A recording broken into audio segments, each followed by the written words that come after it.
चलो दोस्त, good evening. Welcome back to my channel Shiksha Setu. Class 10th के इस लेक्चर में आपका स्वागत है मेरे दोस्त। और आज हम क्लास लेने वाला है बिहार बोर्ड के लिए मैथ का क्लास चलने वाला है। याद रखना, क्लास 10th का मैथ का जो क्लास आज होने वाला है बहुत प्यारा होने वाला है, ठीक है ना। मैथ्स का इस लेक्चर में देखोगे वो ना, इतना मजा आने वाला है ना पढ़ने में। आपको पूरे कुछ नहीं पढ़े हो, 0/0 हो, नील बटा सन्नाटा हो भाई, पूरा कुछ नहीं पढ़े हो, कोई दिक्कत नहीं भाई। अगर मैथ्स में 100 में 100 करना है तो याद रहे, 100 में 100 करना है तो शिक्षा सेतु याद रहना चाहिए। क्या रहना चाहिए? शिक्षा सेतु, ठीक है ना। शिक्षा सेतु क्लास 10 के इस यूट्यूब चैनल पर आपका स्वागत है मेरे दोस्त। और यह याद रख लीजिए और दोस्तों के पास शेयर कर दीजिए। आज के लेक्चर देख सकते हो, डायरेक्ट यहाँ एग्जाम में आने वाला क्वेश्चन है। ये 2025 एग्जाम के लिए देख सकते हो वहां पे, सेकेंडरी स्कूल एग्जामिनेशन बोर्ड जिसको 10th कहा जाता है, मैथमेटिक्स गणित का यह अनिवार्य सब्जेक्ट है, आपको पढ़ना है तो पढ़ना है। जिसमें आपको 100 ऑब्जेक्टिव, 30 लघु उत्तरीय प्रश्न उत्तर, 8 दीर्घ उत्तरीय प्रश्न उत्तर पूछे जाते हैं। तो ज्यादा हम इस पर नहीं देखेंगे, डायरेक्ट यहाँ पे आपको कुछ निर्देश दिया जाएगा, क्योंकि बोर्ड एग्जाम में सेम टू सेम ऐसे ही क्वेश्चन आएंगे, ठीक है ना। तो निर्देश आप खुद से पढ़िए, निर्देश हम आपको नहीं पढ़ के बताएंगे, क्योंकि यह पीडीएफ आपको टेलीग्राम पे मिल जाएगा। शिक्षा सेतु को टेलीग्राम पे, टेलीग्राम का लिंक डिस्क्रिप्शन में है, ज्वाइन फटाफट जरूर कर लीजिएगा। तो यह कुछ निर्देश है, ठीक है ना। तो निर्देश आप पढ़ लीजिएगा, हम डायरेक्ट क्वेश्चन की ओर बढ़ते हैं। मेरे मित्र, यहाँ पे जो क्वेश्चन कहा गया है, सेक्शन ए की बात कर लेते हैं। तो सेक्शन ए में आपको जो दे दिया, सेक्शन ए जो होता है जिसको खंड अ कहते हैं, इसमें आपको 1 से लेकर 100 वस्तुनिष्ठ प्रश्न होते हैं, जिससे हम में से केवल 50 का उत्तर देना अनिवार्य होता है। लेकिन यहाँ पे हम एग्जाम थोड़ी दे रहे हैं, यहाँ तक सीख रहे हैं, समझ रहे हैं। तो यहाँ पे क्या होगा, पूरे के पूरे क्वेश्चन का डील किया जाएगा, ठीक है ना। तो सबसे पहला क्वेश्चन आपके सामने आता है इस प्रकार से। देखिए, क्वेश्चन नंबर 1 जो आता है आपके पास इस प्रकार से आता है, देख सकते हैं। क्वेश्चन कह रहा है P/Q के रूप में इतना को लिखा जा सकता है। मतलब जो आपका क्वेश्चन है, क्वेश्चन सिंपल कहा गया, 0 पॉइंट, ये समझिएगा कि 0.41 पर रेकरिंग दे रखा है। इसका मतलब क्या होता है समझाएंगे। तो इसको आप P/Q के रूप में लिखा जा सकता है, जहां पे P और Q क्या है, पूर्णांक है, Q इक्वल टू नॉट 0। यह सब ऐसे ही थोड़ा सा जानकारी के लिए दे देता है, लेकिन इसका कोई मतलब नहीं निकलता है। तो याद रखना, इसको P/Q के रूप में लिख सकते हैं क्या? P/Q के रूप में आप समझ सकते हैं, जो परमेय संख्या होता है P/Q के रूप में ही होता है, जहां Q इक्वल टू नॉट 0 होना चाहिए, ठीक है ना। तो क्या इसको P/Q के रूप में लिख सकते हैं? अगर लिख सकते हैं तो कितना होगा, ठीक है ना। इसके P/Q के रूप में कितना वैल्यू होगा। चलिए, तो यहाँ पे ये चीज समझ गए। लेकिन आप देखो इसका मतलब होता क्या है। देखो, रेकरिंग का मतलब होता है जिस अंक पर रेकरिंग चढ़ा हो, इसको बार भी कहते हैं, यानी कि वह अंक बार बार दोहरा रहे हैं। यानी कि इसका मतलब हुआ 0.41, फिर 41, फिर 41, फिर 41, फिर 41, फिर 41, यह करते करते कभी खत्म नहीं होने वाला है। यानी कि इसका मतलब ये हुआ, इसी वजह से हम लोग देखो यहाँ भी 41 है, यहाँ भी 41 है, सब जगह 41 41 41 है। इस वजह से सबको हटा दीजिए और डायरेक्ट 41 पर एक रिंग चढ़ा दीजिए, मतलब यही होता है, सीधा समझ लीजिए। तो बनेगा कैसे? तो देखो बनेगा इस तरह से। हम क्या करें, मान लिया कि, मान लेंगे, ठीक है ना, माना कि, मान लेंगे क्या, सिंपल बेस पे अगर मानना चाहे तो डायरेक्ट हम मान लेंगे कि x बराबर हो जाएगा, अगर x बराबर हम मान लेते हैं 0.41 पर एक, ठीक है, हो गया। अगर चाहे तो इसको हम इस तरह से भी लिख सकते हैं, क्योंकि इसमें 41 41 41 अनंत 41 है, 41 कभी खत्म नहीं हो रहा है, ठीक है ना। तो हम अगर इसको चाहे तो x बराबर इतना लिख सकते हैं, 0.41 41 पर एक रिंग कर देते हैं, क्योंकि अभी 41 खत्म नहीं होने वाला है, क्योंकि कितना हो 41 लिखेंगे खत्म नहीं होगा, है ना। तो हम ऐसे लिखे या ऐसे छोड़ सकते हैं। अगर दोनों पक्षों में 100 से गुना कर देते हैं, दोनों पक्षों में 100 से गुना कर देते हैं, गुना कर देते हैं, तो इधर क्या हो जाएगा, 100 एक्स हो जाएगा, इक्वल टू, देखो इसमें 100 से गुना करेंगे। आप देखना कहीं भी अगर 0.41 लिखल हो, इसमें 100 से गुना करेंगे तो हमको प्राप्त हो जाएगा 41, हाँ है ना। करके चेक कर लो, 0.41 में अगर 100 से गुना करेंगे 41 प्राप्त हो गया। अगर हम इसी चीज को अगर देखो, अगर 0 पॉइंट हमारा 41 लिखा हो, फिर 41 लिखा हो, फिर 41 लिखा हो, ठीक है ना। तो अगर इसमें 100 से गुना करेंगे तो हमको जो प्राप्त होने वाला है, ये 41 41 कभी खत्म नहीं होगा। तो याद रखना, यह जो प्राप्त होगा, यह जो प्राप्त होगा 41.41 41 41, ये खत्म नहीं होने वाला है, ठीक है ना। यानी कि एक 41 पॉइंट के पहले आ जाएगा, उसके बाद 0.41 रहेगा। और आप समझ सकते हो 0.41 को आप रेटिंग चढ़ा सकते हैं, यानी कि 41 इंटू क्या हो जाएगा 41 पर 80, ठीक है ना। आप देखो यहाँ पे 0.41 पर एकरिंग है, तो आप यह 100 से गुना करने के बाद 41.41 पर एकरिंग हो जाएगा, ठीक है। यह समीकरण 1 मान लेते हैं, यह समीकरण 2 हो जाएगा। अगर समीकरण 2 में से 1 को घटा दिया जाए, अगर समीकरण 2 में से 1 को घटा दिया जाए, तो समीकरण 2 क्या है 100x है, समीकरण 1 क्या है x है, लेकिन लेफ्ट में से लेफ्ट को, राइट में से राइट में घटा देते हैं। और यहाँ पे क्या है 41.41 पर एकरिंग है, इसमें से घटाना है 0.41 पर एकरिंग, ठीक है। तो 100x में से x घटेगा तो 99x हो जाएगा, इक्वल टू। अब देखो 41.41 पर एकरिंग है और ये 0.41 पर एकरिंग है, तो अब देखो पॉइंट वाला पॉइंट से घटेगा, पॉइंट के उधर वाला पॉइंट से उधर से घटेगा। देखो पॉइंट के इधर 41, इधर भी 41 है, तो घट जाएगा, जीरो हो जाएगा। और 41 में से जीरो घटेगा 41, सिर्फ 41 बचेगा। क्योंकि आप देखो यहाँ पे है 41.41 पर एकरिंग और यहाँ पे है 0.41 पर एकरिंग। देखो यह घटेगा, रेकरिंग वाला तो जीरो हो जाएगा, पॉइंट हो जाएगा, और यहाँ पे 41 हो जाएगा। 41.0 तो डायरेक्ट में 41 लिख दिया। अब एक्स का वैल्यू फाइंड करेंगे तो क्या हो जाएगा 41 बटा आपको 99 हो जाएगा। 41 बटा क्या आया 99 आया, वही ना पूछ रहा था। तो अब एक्स बराबर क्या माने 0.41 पर एकरी, यानी कि एक्स का वैल्यू हमारे पास 41 अपॉन क्या आएगा 41 अपॉन 99, और यही 41 अपॉन 99 आपका पी बटे क्यू के रूप में हो जाता है। ऐसे जब भी क्वेश्चन मिले तो आप ट्रिक पर डायरेक्ट बैठा सकते हो कि जब भी दो अंक पर एकरी है उतना लिख कर बटा में 99 कर दीजिए, आंसर आ जाएगा, चाहे कितना हो पूछे। इसका आंसर हो जाएगा 41 बटे 99, ऑप्शन सी हो जाएगा। स्क्रीनशॉट इसका लेना चाहे ले सकते हैं, या डायरेक्ट आप ये पीडीएफ मिल जाएंगे। और मेरे दोस्त इंपॉर्टेंट क्वेश्चन आंसर के लिए आपके लिए नोट्स प्राप्त लाया गया है, जो मात्र 199 में मिल रहा है। मात्र 200 रुपए में ऑल सब्जेक्ट का पूरा कोर्स मिल रहा है, लेने के प्रयास कीजिएगा, जिससे पढ़कर आराम से 450 प्लस कर सकते हैं। अब देखो ट्रिक पर कैसे चलेगा, अगर 0 पॉइंट आपको 33 दे दे, रेकरिंग दे दे, 0 पॉइंट आपको 22 दे दे, 0 पॉइंट आपको 11 दे दे, 0 पॉइंट आपका 12 दे दे, कुछ भी दे सकता है। अगर रेकरिंग दे रखा है तो इसका आंसर डायरेक्ट होगा 33 बटे 99, इसका होगा 22 बटे 99, इसका होगा 11 बटे 99, ठीक है। जो भी रहे उतना बटे 99 कर देना है, आंसर आ जाएगा। ऑब्जेक्टिव में ऐसे ही काम करना है। अगले क्वेश्चन देखिए, 2 नंबर क्वेश्चन क्या है, इसमें से कौन अपरिमेय संख्या है। अपरिमेय संख्या जानते हैं जो रूट के अंदर होता है। यहाँ पे ऑप्शन दे रखा है इस तरह से आपको गुमराह करने के लिए। तो देखो √9 का मतलब होता है 9, क्योंकि वर्गमूल निकालेंगे तो इसका वर्गमूल 3 आ जाएगा। √16 का मतलब होता है 4, तो 3 4 क्या है परिमेय संख्या है। √25 का मतलब होता है आपका 5, ये भी परिमेय संख्या हो गया। √8 को लिखना चाहो तो √8 को आप लिख सकते हो 2√2 लिख सकते हो, फिर भी यह अपने आप में पूर्णांक नहीं आ रहा है, √2 के अंदर रह जा रहा है, इसलिए अपरिमेय संख्या √8 हो जाएगा। अब ऐसा क्यों हुआ, क्योंकि हम 8 का जब गुणनखंड ज्ञात किए तो हम आया 2 गुने 2 गुने 2 आएगा। इसमें दो 2 के बजाय एक 2 बाहर आ जाएगा, तो 2√2 हो जाएगा। फिर भी √2 यहाँ पे बच जा रहा है, इस वजह से अपरिमेय संख्या के अंतर्गत आपका √8 हो जाएगा। यह सब इसलिए नहीं अपरिमेय संख्या है, रूट के अंदर है, फिर भी क्यों नहीं है, क्योंकि इसका रूट का अगर वैल्यू ज्ञात कर रहे हैं तो हमारा 3 आ जा रहा है, इसका मतलब 3 है, ठीक है। √9 का मतलब हुआ 3, और 3 कभी भी अपरिमेय नहीं परिमेय संख्या है। और यहाँ पे इसका मतलब हुआ 4, 4 क्या है √16 का मतलब हुआ 4, 4 जो है परिमेय संख्या है, ठीक है। अगले चलिए मेरे मित्र, याद रहे एक चीज ध्यान रखना बार बार, शिक्षा सेतु क्लास 10 आप यूट्यूब पर सर्च करोगे, डायरेक्ट शिक्षा सेतु मत सर्च करना, आप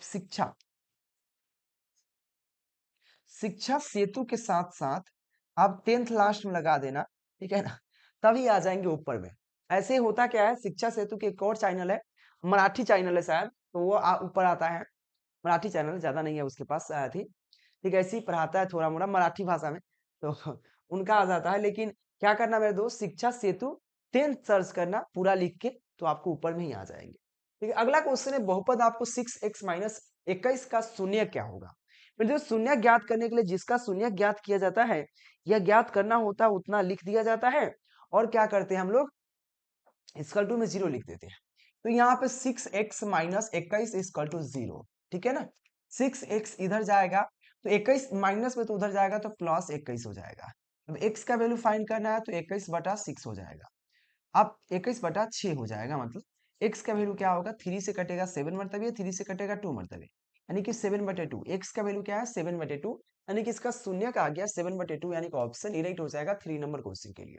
किसी को दिक्कत नहीं होनी चाहिए मेरे दोस्त। और डेली आपको शाम को 4 बजे क्लास चल रहा है, तो जरूर आप लोग ज्वाइन कीजिए, ठीक है ना। अगले क्वेश्चन 4 नंबर क्वेश्चन आपके सामने क्या है, बहुपद X square minus 10x plus 25 का घात क्या है।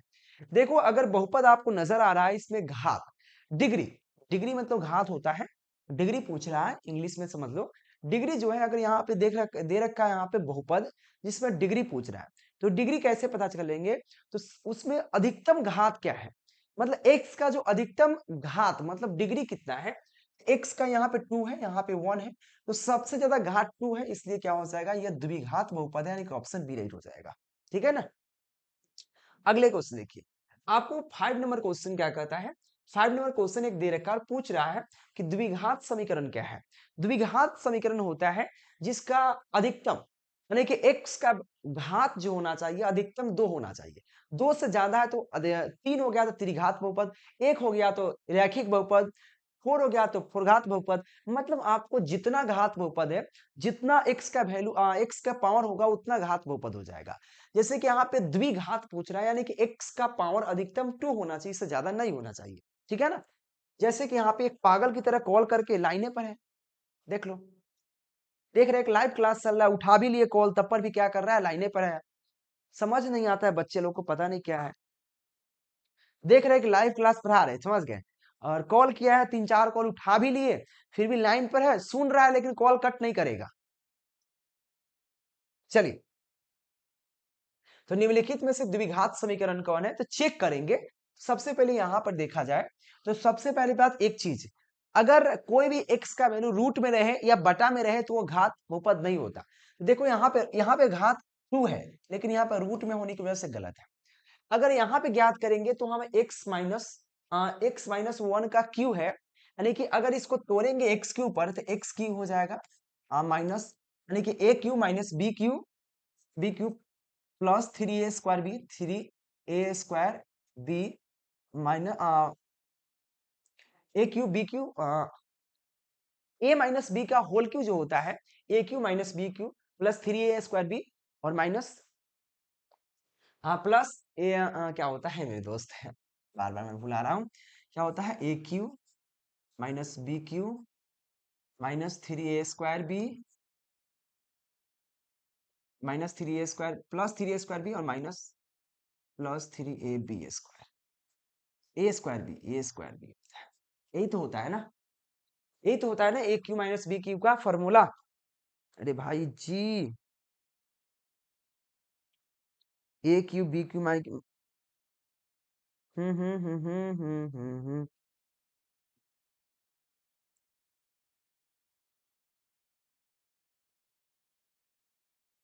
चलिए, देखो हमको थोड़ा सा कंफ्यूजिंग था इसलिए मैंने चेक करना पड़ा, ये माइनस में होता है बेसिकली, ये माइनस में होता है, ठीक है ना। चलिए, इस पर फॉर्मूला पर तोड़ेंगे तो अगर हमारा हो जाएगा यहाँ पे एक्स क्यू हो जाएगा -1 हो जाएगा, 1 का क्यू 1 ही होता है, प्लस 3a² बी, सॉरी ए है, ए क्या है एक्स है, और ए एक्स है तो x² क्या हो जाएगा, हाँ ab² हो जाएगा और a² बी, तो ए क्यू यानी कि x Q -1 plus 3a² B की जगह 1 है तो 1 लिख दीजिए और -3x1, ठीक है। अब देखो यहाँ पे अगर आगे बढ़ाएंगे तो x² है, चलो ठीक है, लेकिन अधिकतम इसका घात क्या है 3 आया तो इसलिए गलत हो जाएगा, 3 कभी हो नहीं सकता है, तो ये भी गलत हो गया क्योंकि द्विघात पूछ रहा है।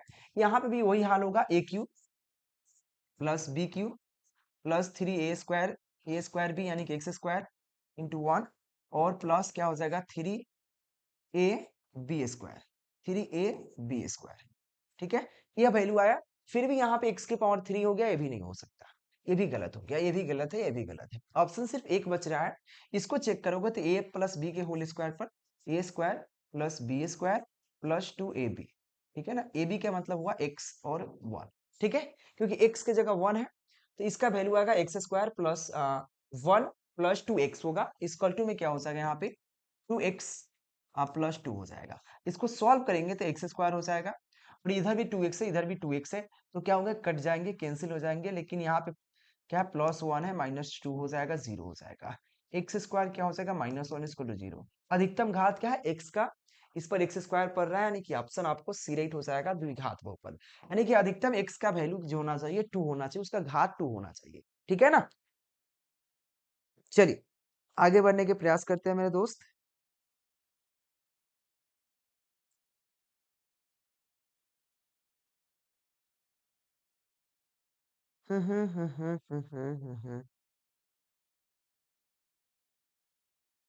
आप लोग से रिक्वेस्ट है कि फटाफट आप लोग क्या करना है, पीडीएफ नोट्स लेने के लिए क्रैश कोर्स आ चुका है, नंबर दिख रहा है, कांटेक्ट करके ऑल सब्जेक्ट का आप कोर्स लेने का प्रयास कीजिएगा।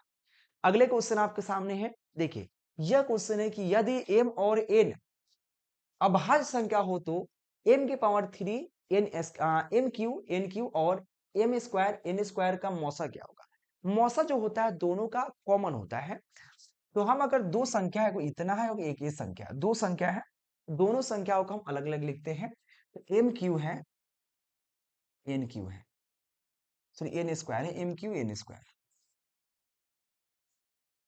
इसको लिखना चाहो तो एम को 3 बार लिखना पड़ेगा, एन गुने एन, एम को 3 बार गुना करेंगे और एन को 2 बार। फिर यहाँ पे देखिए नीचे में क्या है, एम स्क्वायर है और एन स्क्वायर है। इसको आप लिखना पड़ेगा एम गुने एन, है ना, क्योंकि 2n है n। अब इसमें कॉमन क्या मिल रहा है, तो एक m मिल रहा है, दूसरा का m मिल रहा है, और एक n मिल रहा है, फिर दूसरा का n मिल रहा है, यानी कि कॉमन क्या मिला, 2m मिला और 2n मिला, यानी कि एम स्क्वायर हो जाएगा और एन स्क्वायर हो जाएगा। तो एम स्क्वायर एन स्क्वायर इसका आंसर राइट हो जाएगा, है ना। मौसा यही ना होता है, अगर दो संख्याओं का मौसा ज्ञात करना है तो दोनों संख्याओं का गुणनखंड ज्ञात कीजिए, और दोनों में से जो कॉमन मिलेगा उसी का गुणनफल होता है ना। तो इसमें दोनों में, इसमें नीचे वाला भी m मिल रहा है, यानी कि 2 वो m और 2n मिल रहा है, M square N square answer, यानी कि ऑप्शन आपको सी राइट हो जाएगा। अगले क्वेश्चन देखिए, अगले क्वेश्चन आपको 7 नंबर क्वेश्चन जो कहा वो दीजिए, ए यदि a और 18 का लॉसा 36 है, यानी कि आपको जो संख्या दे रखा है ए और 18 जो है, इसका जो लॉसा दे रखा है, यानी कि एलसीएम दे रखा है का लॉसा, लॉसा बराबर क्या है 36 दे रखा है, और ए और 18 का मौसा, का मौसा, मौसा तो दे रखा है, देखो ए और 18 का मौसा क्या है 2 है, कितना है 2 है। अब देखो लॉसा और मौसा में एक रिलेशन होता है, रिलेशन जो होता है दोनों संख्याओं का गुणनफल बराबर लॉसा गुने मौसा, आपने पढ़ा होगा कि दोनों संख्याओं का, दोनों संख्या का गुणनफल, गुणनफल बराबर एलसीएम गुने एलसीएम, यानी कि लॉसा गुने मौसा। यही तो पढ़े आपने, हाँ या ना, पढ़े होंगे, बिल्कुल पढ़े होंगे कि दोनों संख्याओं का गुणनफल गुने लॉसा गुने मौसा।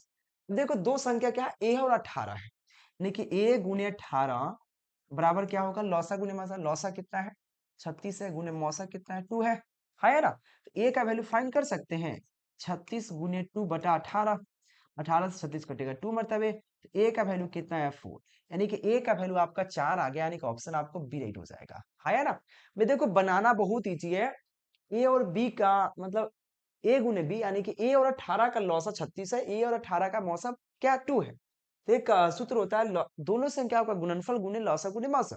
तो दोनों संख्याओं क्या है, ए और 18 है, तो ए और 18 का गुणनफल क्या होगा, लौसा में मौसा से गुना कर देंगे, लौसा 36 है मौसा 2 है, तो 36 में 2 से गुना कर देंगे, ए का वैल्यू 4 आ जाएगा, है ना। अगले चलिए, अगला क्वेश्चन आपसे पूछता है 8 नंबर क्वेश्चन है, दो अपरिमेय संख्या, यानी कि एक यहाँ पे अपरिमेय संख्या, यह अपरिमेय संख्या, गुणनफल का गुणनफल क्या होगा। चलिए गुना करके चेक करते हैं। तो 2 प्लस, देखो हमारे दोस्त यहाँ पे 2 प्लस 3 √3 है, और यहाँ पे गुणनफल करना है, यानी कि गुना करना है, तो 2 माइनस √3। देखो यह जो एक सूत्र पर बैठ जा रहा है, गुना करने पर एक सूत्र लग जा रहा है, ए plus B into A minus B क्या होता है, A square minus B square होता है। तो क्या हो जाएगा यहाँ पे 2 का स्क्वायर हो जाएगा माइनस √3 का स्क्वायर हो जाएगा, ये सूत्र होता है। 2 का स्क्वायर 4 होता है माइनस, और √3 का स्क्वायर हो जाएगा, स्क्वायर से रूट कट जाएगा 3 हो जाएगा, कट के कितना आ जाएगा 1 आएगा। 1 क्या है, परमीय है कि अपरमीय, 1 आपका परमीय संख्या होता है, यानी कि ऑप्शन आपको क्या हो जाएगा यहाँ पे ए राइट हो जाएगा, है ना। तो याद रखना दो अपरिमेय संख्याओं का गुणनफल जो होता है परिमेय संख्या प्राप्त होता है, अगर आपको पता हो तो, ठीक है ना। दो अपरिमेय संख्या का गुणनफल जो होता है और परिमेय संख्या प्राप्त होता है, याद रखिएगा। ऑप्शन आपको ये राइट हो जाएगा। अगले क्वेश्चन आपको है, एक द्विघात बहुपद दे रखा है और पूछ रहा है शून्य ज्ञात कीजिए। शून्य ज्ञात करना बहुत इजी है। पहले इसको गुणनखंड ज्ञात कर दीजिए और इक्वल टू में 0 लगा दीजिए, ठीक है ना।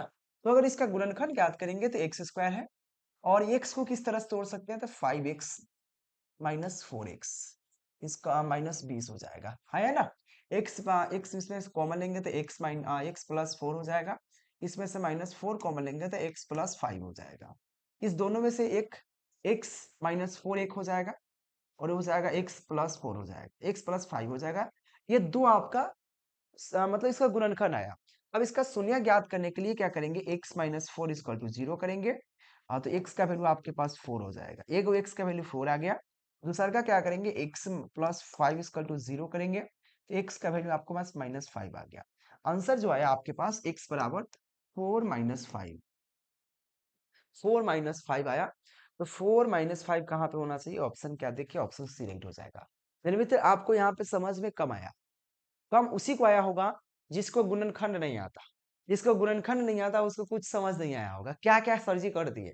तो मैं आपको बता दूं गुणनखंड कैसे ज्ञात होता है, आप समझिए। यह आपको जिसको आ गया होगा अच्छी बात है, क्योंकि आ तो गया होगा सबको, लेकिन गुणनखंड जिसको नहीं आता उसको नहीं आया होगा। देखिए अब क्या किया मैंने, इसका गुणनखंड ज्ञात करना। गुणनखंड कैसे ज्ञात होता है, तो गुणनखंड ज्ञात करने का एक अनुमान विधि लगाया जाता है। कैसे, देखिए x square plus 2 plus X minus 20 है। इसको ज्ञात करने के लिए सिंपल क्या करना है, हमको जो होता है एक्स स्क्वायर लिख देना है। चलिए, और जो यह एक्स है, एक्स के आगे कुछ नहीं होने का मतलब 1 है, यानी कि 1x है। 1x को इस तरह से तोड़ना है, इस तरह से उसको जोड़िए या घटाइए कि आपको गुना करने पर माइनस, यहाँ पे कुछ नहीं होने का मतलब है 1 है, यहाँ भी 1 है। तो इसको इसको गुना करने के बाद कितना आएगा, इसको 1 और 20 को गुना करेंगे तो कितना आएगा, हमको गुना करेंगे तो माइनस 20 आएगा, है ना। माइनस 20 आएगा, 1 और 20 को गुना करने पर माइनस 20 आएगा।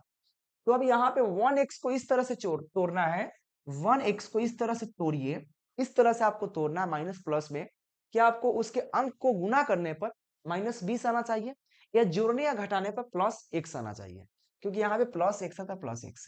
तो अब हम क्या किए, 1x को तोड़ दिए हैं 5x में माइनस 4x में। देखो 5x माइनस 4x में अगर घटाएंगे, 5x से 4x घटाएंगे तो हमको प्राप्त हो जाएगा प्लस 1x हो जाएगा, है ना। तो एक तो फॉर्मूला काम कर गया कि प्लस, एक तो हो गया, लेकिन दोनों होना चाहिए ना। और हमको माइनस 20 भी आना चाहिए, आएगा कि नहीं चेक करते हैं। तो क्या करेंगे हम लोग, अब गुना करेंगे, 5 से 4 में गुना करेंगे तो प्लस 5 है, प्लस माइनस 4 है, तो गुना करेंगे तो माइनस 20, यानी कि दोनों मैच कर रहा है। तो यह लगाएंगे। ऐसा नहीं होना चाहिए कि अब क्या करेंगे, प्लस 1 लाने के लिए यहाँ पे 4x कर दिए, माइनस 3x कर दिए, फिर भी तो हमारा प्लस x प्राप्त हो रहा है ना, प्लस 1x प्राप्त हो रहा है ना। ऐसा करेंगे तो फिर अब 4 में 3 से गुना करेंगे तो माइनस 12 आएगा। क्या मुझे माइनस 12 प्राप्त करना है कि माइनस 20 प्राप्त करना है, माइनस 20 प्राप्त करना है। तो ये गलत हो गया, ये नहीं हो सकता, ठीक है ना। तो हमको क्या करना पड़ेगा, दूसरा कोई उपाय नहीं है, उतना ही हो सकता है, दूसरा हो ही नहीं सकता है, ठीक है ना। तो यहाँ पे 5x ऐसे देखना है कि आपको 4x, इसीलिए हम यहाँ पे 1x को तोड़ दिए हैं प्लस 5x में और माइनस 4x में, और यहाँ पे माइनस 20 डाल दिए। अब क्या करना है, इसको दो पोर्शन को इसे इस तरह से दो दो डिवाइड कर दीजिए, दो दो अलग अलग पार्टीशन कर दीजिए, मतलब बांट दीजिए। अब दोनों में से क्या मिल रहा है, एक्स स्क्वायर और 5x में से कॉमन x मिल रहा है, x लिखेंगे, यहाँ पे x बचेगा प्लस 5 बचेगा, ठीक है। अब देखो सिंपल बात है, इस दोनों में से उतना ही कॉमन काढ़िए कि आपको x प्लस 5 आना चाहिए, क्योंकि जो यहाँ पे आ गया उतना ही वहां पे भी आना चाहिए। तो इस दोनों में से माइनस 4 को हम कॉमन ले लेंगे, तो यहाँ पे x बचेगा और प्लस 5 बचेगा। देखिए यहाँ पे एक और नजर, यहाँ जितना जितना यहाँ पे है, तो दोनों में से एक को लिख लीजिए तो x प्लस 5 लिख लीजिए, और x माइनस 4 है यहाँ पे तो x माइनस 4 लिख लीजिए, आंसर आ गया। और इसका शून्य का आराम से ज्ञात कर लीजिए, एक का माइनस 4 एक का 4 आ जाएगा, ऑप्शन आपको सी हो जाएगा। फिर भी अभी आपको देखो गुणनखंड सिखा नहीं रहे, अगर नहीं आता है तो समझने का प्रयास जरूर कीजिएगा, तो ऑप्शन आपको सी राइट हो जाएगा। अगले क्वेश्चन आपसे पूछा गया, यदि किसी द्विघात बहुपद 2x square plus 5x minus 12 का शून्यक अल्फा प्लस बीटा हो तो a प्लस बी का वैल्यू, सबसे इजी क्वेश्चन पूछ दिया कि अल्फा प्लस बीटा का जो मान होता है इसका सूत्र होता है माइनस बी अपॉन ए होता है। तो माइनस बी क्या यहाँ पे है, ए देखो आपका ए यह है, बी यह है, सी यह है। तो यहाँ पे बी का वैल्यू क्या है 5 है, तो क्या लिखोगे यहाँ पे 5 है, तो -5। ए का वैल्यू क्या है 2 है, तो -5/2 आंसर हो गया। तो ऑप्शन क्या होगा बी राइट हो जाएगा -5/2 ए स्क्वायर अल्फा प्लस बीटा का वैल्यू होता है। ठीक है ना, ये डायरेक्ट फॉर्मूला पूछ दिया। 11 नंबर क्वेश्चन है कि अल्फा प्लस बीटा इतना के बहुपद है, तो यहाँ पे 1 अपन अल्फा प्लस 1 अपन बीटा का वैल्यू क्या होगा, पहले इसको सॉल्व कीजिए। इसको सॉल्व अगर लॉसन लेंगे नीचे वाला का, तो अल्फा बीटा आ जाएगा नीचे वाला का लॉसन, ऊपर क्या हो जाएगा आपका बीटा प्लस अल्फा, है ना, यही तो है। आप चाहो तो इसको इस प्रकार से लिख सकते हो, पहले क्या करो अल्फा लिख दो, अल्फा प्लस बीटा अपॉन क्या होगा अल्फा इंटू बीटा।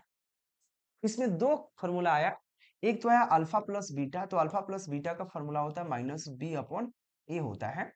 तो इसको ज्ञात कर लीजिए, माइनस बी के यहाँ पे है, ए यहाँ पे है। ए का वैल्यू देखो, यहाँ पे ए है ना, ए का 1 वैल्यू है बी का, यानी कि ए बराबर बी सी, ठीक है ना। तो ए बराबर वैल्यू क्या है 1 है, बी बराबर 4 है, तो -4/1, यानी कि आई मीन -4 आज का आंसर आया। ये अल्फा प्लस बीटा का, अल्फा इंटू बीटा ज्ञात करेंगे, तो यह होता है सी बटा ए। सी का वैल्यू क्या है 1 है, ए का वैल्यू भी 1 है, यानी कि 1, यानी कि अब डाल दीजिए यहाँ पे वैल्यू। अल्फा माइनस बीटा का वैल्यू क्या है -4 है, तो -4, और अल्फा इंटू बीटा का वैल्यू 1 है, आंसर क्या है -4। इसलिए आपका direct answer 1 upon alpha plus 1 upon beta. Solve किए तो हम पहले इस तरह से बना लिए, उसका वैल्यू -4 आया, तो -4 ऑप्शन सी राइट हो जाएगा 11 नंबर क्वेश्चन के लिए। कोई दिक्कत नहीं होनी चाहिए, अगर दिक्कत हो रही है तो बेझिझक आप पूछ सकते हो। अगला क्वेश्चन देखिए,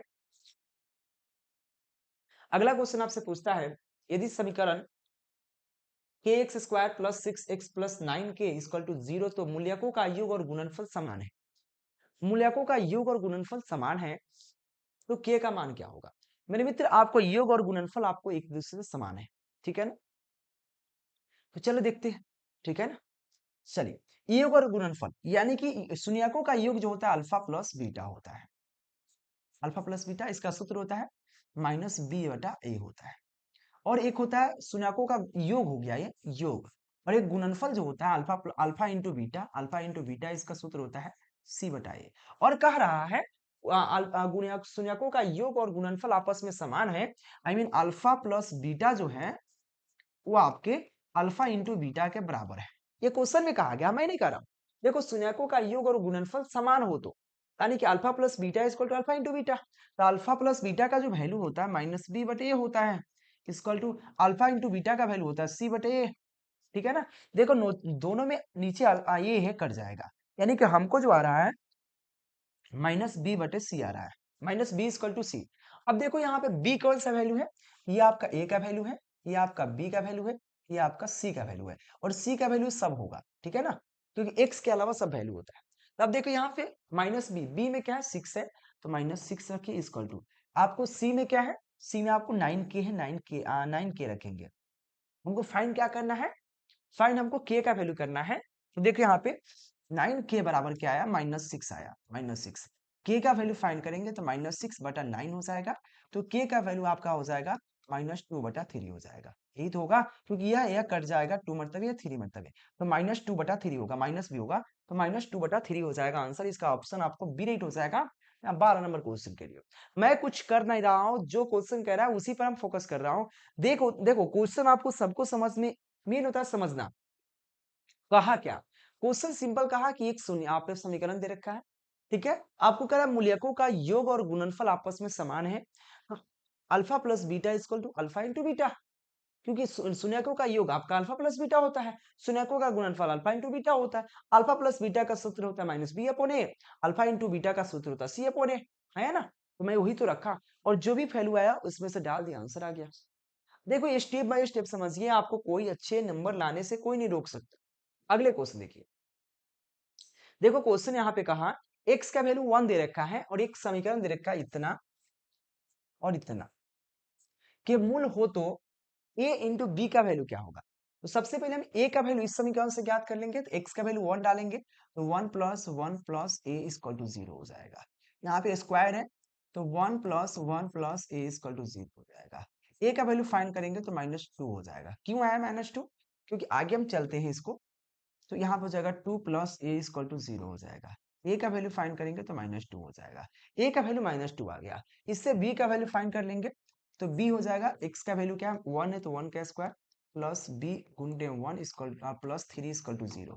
क्योंकि एक्स का वैल्यू 1 दे रखा है, तो बी 1 में गुना करेंगे कोई फर्क ही नहीं। यहाँ पे फिर बी प्लस 3 हो जाएगा इक्वल टू 0 हो जाएगा। यहाँ पे हो जाएगा 2b इक्वल टू हो जाएगा -3। बी का वैल्यू आपके पास आ गया -3/2 हो जाएगा। ए का वैल्यू पता है, बी का वैल्यू पता है, चलो आंसर याद करते हैं। चलिए ए और बी का वैल्यू फाइंड करते हैं। तो अब ए का वैल्यू बी का वैल्यू पता है, आपसे पूछ रहा है ए गुने बी क्या होगा। ए में गुना करना है बी से, तो ए गुने बी क्या होगा, ए का वैल्यू -2 है, गुने बी का वैल्यू क्या है -3/2 है। तो माइनस माइनस कटेगा, 2 से 2 कटेगा, तो ए इंटू बी का जो वैल्यू आया हमारे पास 3 आया। ए इंटू बी का वैल्यू 3। जो ऑप्शन बी में दे रखा है आप चेक करो, ऑप्शन बी में दे रखा है, ऑप्शन बी राइट हो जाएगा। मैं कुछ नहीं किया, इस समीकरण में x का वैल्यू डाला तो a का वैल्यू हमको 2 आया। इस समीकरण में x का वैल्यू डाला क्योंकि x का वैल्यू यहाँ पे दे रखा है, और x का वैल्यू देने की वजह से इसमें x का वैल्यू डाले तो हमारे b बराबर -3/2 आया, और यहाँ पे x के वैल्यू a का वैल्यू 2 आया। a और b का गुना करके पूछ रहा है, तो a और b का गुना करके देखिए 3 आ जाएगा, ऑप्शन आपको बी राइट हो जाएगा। 14 नंबर क्वेश्चन कह रहा है सिंपल बेस में कि यहाँ पे a के पावर x प्लस वाई है इक्वल टू सॉरी 2 के पावर x प्लस वाई है। देखो आपस में सब बराबर है, यानी कि बेस में इसका सब में 2 है, यानी कि यहाँ पे जो x प्लस वाई जो होगा, x प्लस वाई जो होगा, x प्लस वाई जो होगा 2/3 के बराबर होगा, है ना। या x माइनस जो y होगा वो भी क्या हो जाएगा 2/3 के बराबर होगा, है ना। तो ये समीकरण 1 हो गया, ये समीकरण 2 हो गया। अब क्या करेंगे, समीकरण 1 2 एक दूसरे से जोड़ देंगे, तो y एक कट जाएगा, तो यहाँ बचेगा 2x इक्वल टू क्या हो जाएगा, जुटेगा तो हो जाएगा आपका सिंपल बेस में, अगर 2 हो जाएगा 3 3 हो जाएगा, 6/2 यानी कि 3 हो जाएगा, ये 3 हो जाएगा, यानी कि x का वैल्यू फाइन हुआ तो 3/2 आ गया, है ना।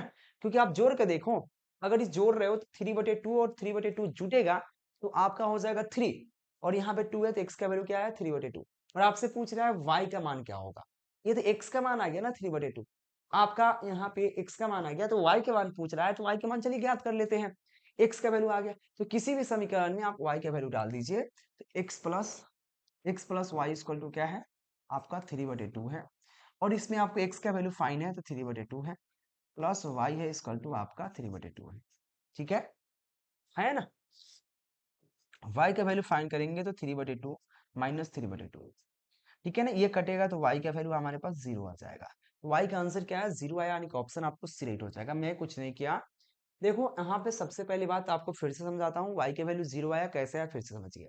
मैं क्या किया, यहाँ पर देखो 2 जो है नीचे है, पावर पावर आपस में बराबर हो जाएगा क्योंकि 2 सभी में बराबर है, तो क्या होगा पावर बराबर, यानी कि x प्लस वाई जो होगा x माइनस वाई के बराबर होगा, ठीक है। मैं कहा आपसे, और आपस में 3/2 बराबर होगा, ठीक है, क्योंकि यह जो होगा इसके बराबर, यह इसके बराबर, दोनों के बराबर, पावर सिर्फ बराबर, तो यह बराबर इतना, यह बराबर इतना, तो आप चाहो तो डायरेक्ट इसके बराबर यह कर दो, इसके बराबर यह कर दो, क्योंकि अंक है, और दोनों को सॉल्व कर दो, आपको y का वैल्यू फाइंड आ जाएगा। चलिए अगले क्वेश्चन देखिए, अगला क्वेश्चन है कि cos theta into cosec theta, मेरे दोस्त cos थीटा तो cos थीटा ही रह जाएगा, और देखो गुना है तो गुना, और याद रहे गुना है, और cosec थीटा का वैल्यू होता है 1/sin थीटा, यह फॉर्मूला होता है, ठीक है ना। तो देखो वहां पर ऊपर है cosec थीटा, नीचे हो जाएगा 1/sin थीटा, और cos theta upon sin theta का वैल्यू होता है cot थीटा। ये फॉर्मूला पर दो फॉर्मूला यूज हुआ, cosec थीटा का वैल्यू होता है 1/sin थीटा, और cos theta upon sin theta का वैल्यू cot थीटा, इसलिए ऑप्शन आपको बी राइट हो जाएगा, सबसे इजी क्वेश्चन है। आगे चलिए,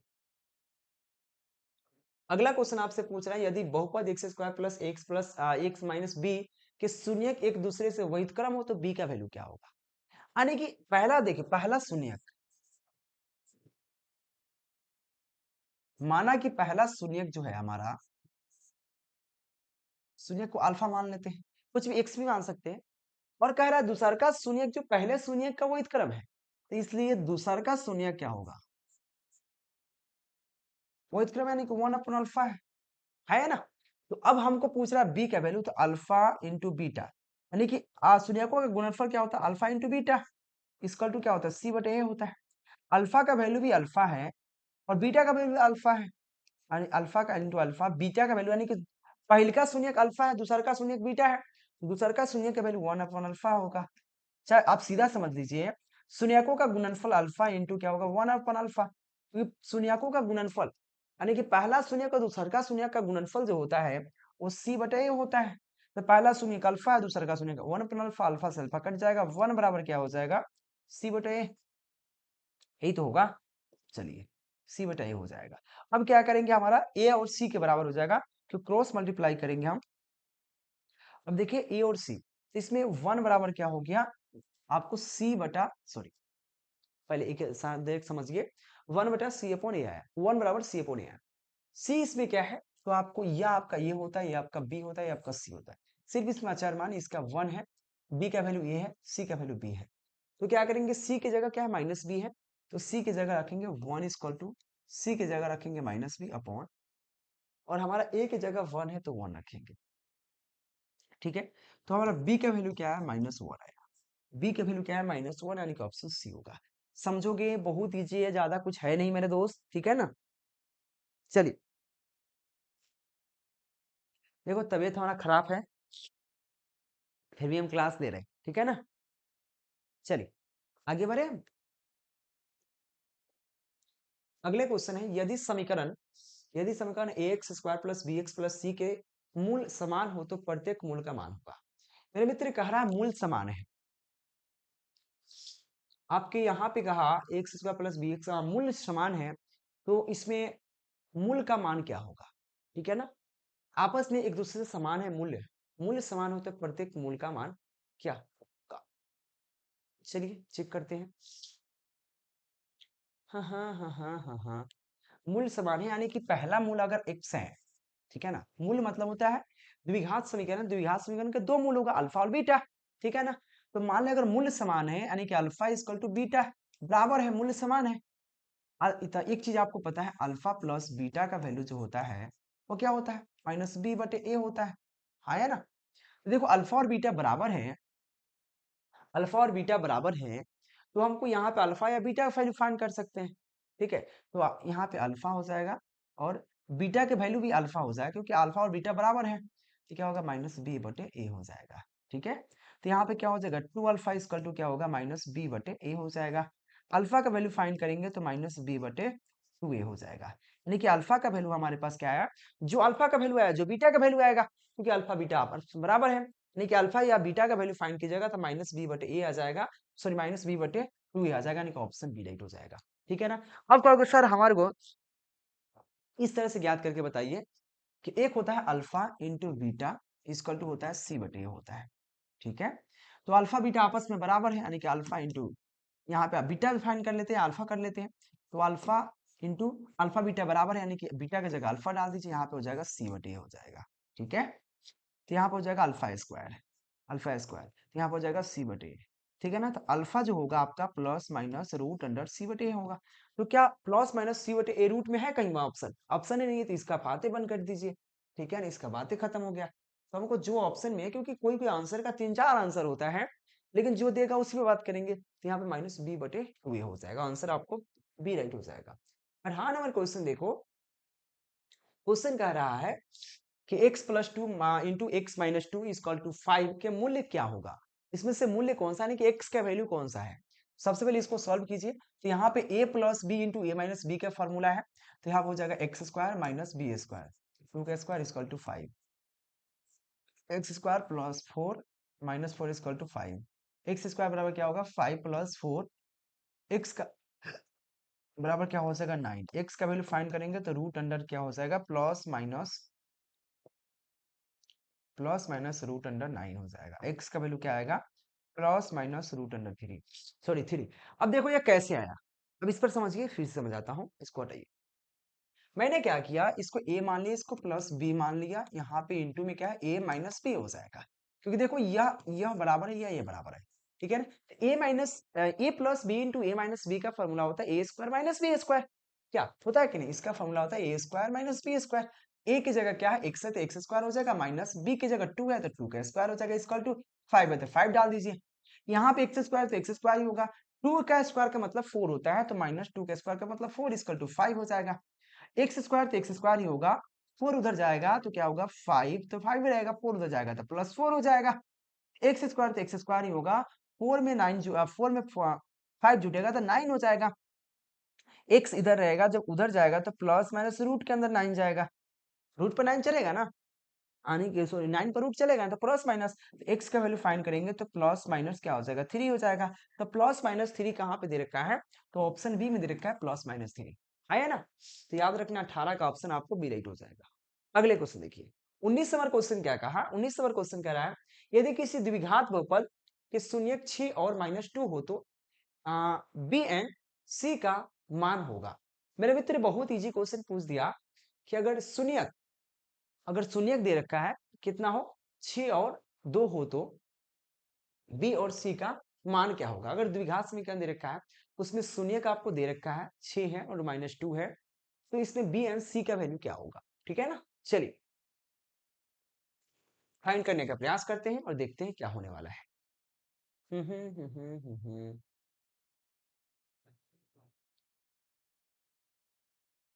चलिए, यानी कि शून्यक 2 है, यानी कि अल्फा बराबर आपके पास 6 है और बीटा बराबर आपके पास -2 है, ठीक है। क्योंकि दो शून्यक होता है अल्फा और बीटा, तो अल्फा का वैल्यू 6 है, बीटा का वैल्यू 2 है। अगर इधर उधर भी कर सकते हैं, कोई दिक्कत नहीं है। अब बीटा 2 ले लो, अल्फा 6 ले लो, क्या दिक्कत है। ये अल्फा 6 ले लो तो ये अल्फा 2 ले लो, बीटा 6 ले लो, कोई बात नहीं। क्योंकि दो शून्यक है, दोनों में से कोई कोई एक मान लीजिए, क्योंकि दो शून्यक है। तो आपको पता है कि अल्फा प्लस बीटा का फॉर्मूला होता है, ये होता है -b/a होता है, ठीक है। अल्फा का वैल्यू पता है। चलिए, तो यहाँ पे सबसे पहले हम चेक कर लेते हैं अल्फा बीटा। तो यहाँ पे देखिए क्या है, यहाँ पे ए है, ये बी है, ये सी है। तो अल्फा ए की जगह 1 वैल्यू है, बी की जगह बी है, सी की जगह सी है, ठीक है ना। तो अल्फा प्लस बीटा, और बी तो माइनस बी ही रहेगा। ए का वैल्यू क्या है, -1 है तो -1, ठीक है। सॉरी, सिर्फ ए का वैल्यू 1 है तो 1 रखेंगे। अल्फा बीटा का वैल्यू हमको दे रखा है, तो 6 है और बी है -2, तो -2 इक्वल टू क्या होगा -b, ठीक है। यहाँ पे ज्ञात करेंगे तो होगा 4 इक्वल टू -b। v का वैल्यू फाइंड करेंगे तो -4 इक्वल टू b, यानी कि b का वैल्यू -4 आ गया। यानी कि बीटा का वैल्यू तो हमको ज्ञात हो गया -4, सॉरी बी का वैल्यू, क्योंकि बी पूछ रहा है। अब देखिए सी का वैल्यू, सी का वैल्यू कैसे फाइंड करेंगे, तो अल्फा इंटू बीटा का वैल्यू जो होता है गुणनफल, शून्यकों का गुणनफल जो होता है सी बटे ए होता है। तो आपको सी तो सी रहेगा, ये तो यही रहेगा। ए का वैल्यू 1 है, देखिए ए का वैल्यू 1 है, तो अल्फा इंटू बीटा जो होगा आपको सी बटा 1 हो जाएगा। और अल्फा का वैल्यू पता है 6 है और बीटा का वैल्यू क्या है -2 इक्वल टू क्या हो जाएगा, सी हो जाएगा। तो सी का वैल्यू क्या आएगा, -12 आएगा। तो सी का वैल्यू -12 और एक बीटा का वैल्यू -4, तो -4 और -12 ऑप्शन डी में दे रखा, ऑप्शन डी राइट हो जाएगा इस क्वेश्चन का 19 नंबर क्वेश्चन के लिए। 20 नंबर क्वेश्चन मेरे मित्र है, निम्नलिखित में से कौन सा रैखिक बहुपद है। रैखिक बहुपद यानी कि उसका समीकरण x का घात आपको 1 होना चाहिए, 1 से ज्यादा नहीं होना चाहिए। तो देखिए यहाँ पे, यहाँ देखो बट्टा में अगर है तो गलत हो गया, यहाँ भी x बट्टा में गलत है, यहाँ भी z बट्टा में गलत है। अब देखो सर आपने बोला था सर रूट में नहीं होना चाहिए, रूट में है। भैया जी यहाँ पे x रूट में नहीं होना चाहिए, अंक रूट में, उसे क्या मतलब। अंक आपको यह अचर मान है, चर मान अगर रूट में है चाहे कैसे, उसे मतलब नहीं है। हमारा चर मान जो x होना चाहिए रूट में नहीं होना चाहिए। और देखो इसमें x सिर्फ 1 है और इसका पावर भी 1 ही है, इसलिए आपका ये रैखिक बहुपद हो गया, ठीक है ना। ऑप्शन आपको बी राइट हो जाएगा। मेरे मित्र देखो अगर 20 क्वेश्चन यहाँ पे क्लियर होगा, अभी इसमें 100 क्वेश्चन है, एक दो क्वेश्चन ही है, क्योंकि पूरा डायरेक्ट ही एग्जाम में आने वाला है। तो 100 क्वेश्चन है, तो आपको धीरे धीरे करके पढ़ाया जाएंगे। 20 क्वेश्चन यहाँ से क्लियर हुआ, कल फिर 20 क्वेश्चन आगे करके पूरे क्वेश्चन को, पूरे लेक्चर को खत्म किया जाएगा। तो मेरे मित्र आज के लेक्चर में इतना ही होगा। तो शिक्षा सेतु यूट्यूब चैनल को सब्सक्राइब कर लेना है, शिक्षा सेतु क्लास 10 यूट्यूब चैनल है, फटाफट सब्सक्राइब कर लीजिए और वीडियो को शेयर कर देना मेरे दोस्त बहुत प्यार से, ठीक है ना। तो आज के लेक्चर में इतना ही रखते हैं मेरे दोस्त। तो thank you watching for this video, मिलते हैं नेक्स्ट लेक्चर के नेक्स्ट वीडियो के साथ, तब तक के लिए बाय बाय मेरे दोस्त।